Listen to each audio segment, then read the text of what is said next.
Welcome to Tech World, your quick roundup of some of the top technology news stories from across the globe.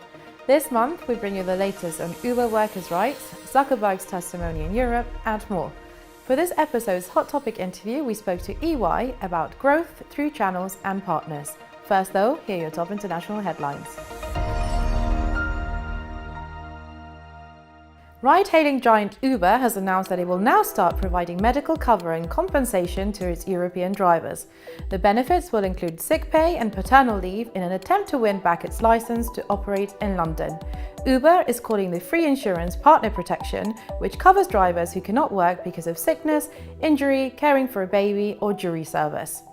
It would also provide a payout to drivers if they have an accident while at work and need medical treatment. Mark Zuckerberg appeared before the European Parliament to answer questions about the Cambridge Analytica scandal and the company's use of personal data. However, his testimony has been criticised, with some MEPs claiming that he dodged their questions. The short format of the EU Parliament testimony session has been blamed for allowing Mark Zuckerberg to cherry-pick which questions he wanted to answer. The leaders took it in turns to pose questions to the Facebook founder, which took about an hour. There were only then a few minutes left when Zuckerberg was asked if he would like to answer all of the questions at once.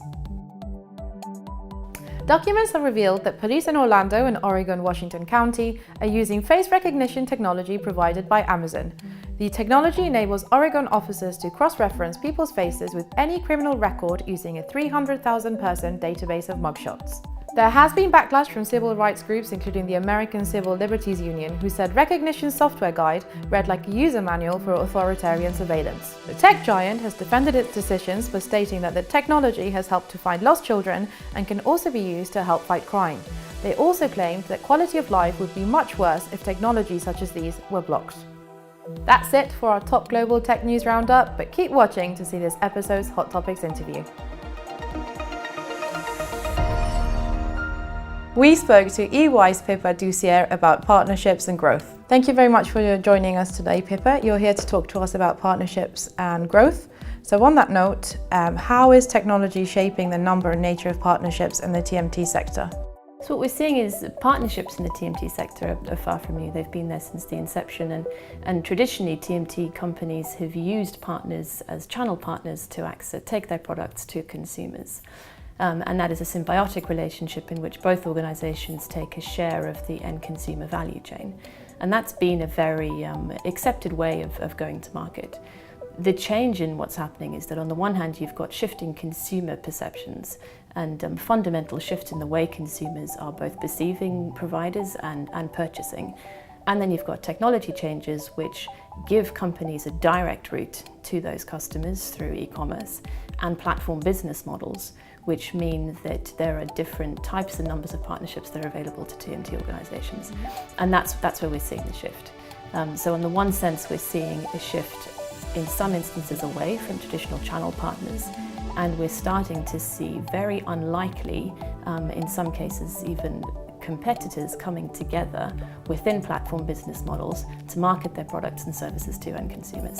And that's the main shift that we're seeing. What challenges are companies in the space facing, and how can they collaboratively work together to overcome these? So I think the main challenges again is in terms of how do you access new forms of growth and how do you tap into new technology, I guess the opportunities that technology provides in a way that doesn't either incur a lot of cost and also in a way that ensures that you have a position in the end consumer. And really what we're seeing is a battle for ownership of that consumer. So if you take an example of customer data is proliferating, and it's across multiple touch points, and there's an opportunity for organizations who have access to different types of that data to partner together to offer an enhanced proposition to the customer. So we are seeing mobile network operators and credit card providers being able to stitch together the purchasing behaviours and the geolocation of customers to provide a richer picture of behaviours and therefore provide enhanced products to those end consumers. On that note, what should these businesses look to get out of a partnership? I think the main thing is really focusing on that word partnership. There needs to be that symbiosis. There needs to be a shared goal, if you like. So either that shared goal is that it's sharing a portion of the value chain of the end consumer, or that shared goal may actually be around development or ownership of a product. So particularly if you take companies that are starting out, partnership is a wonderful way to tap into a different type of skill sets and experts in the market without actually incurring those as a fixed cost. So ecosystem partners, partnering with design thinking, partnering with agencies. But how organizations need to do that needs to be very much aligned with their brand values. So what we advise companies to do is to seek genuine partnerships in the way that there's a shared goal and there's a common value system, but also to seek partnerships that offer a brand perception, I guess, that enhances the genuine nature of those.